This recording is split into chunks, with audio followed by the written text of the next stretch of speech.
21ویں روزے ایک عظیم ہستی کی شہادت ہوئی جن کا نام ہے علی بن ابی طالب، جن کو میرے نبی نے ابو تراب کا لقب دیا کہ تو میرے لیے ایسے ہے جیسے موسیٰ کے لیے ہارون ہے، تیرا گھر جنت میں میرے گھر کے سامنے ہو۔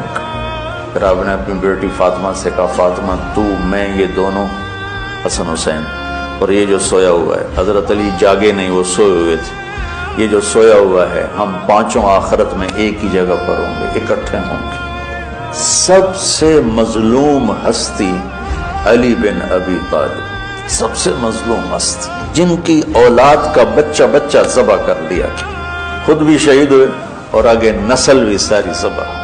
ایک دفعہ بیمار تھے تو کہنے لگے یا رسول اللہ مجھے لگتا ہے میری موت کا وقت آ گیا۔ میں نے کہا نہیں، جب تیرے سر کے خون سے تیری داڑھی رنگین ہوگی اس وقت تیری موت آئے گی۔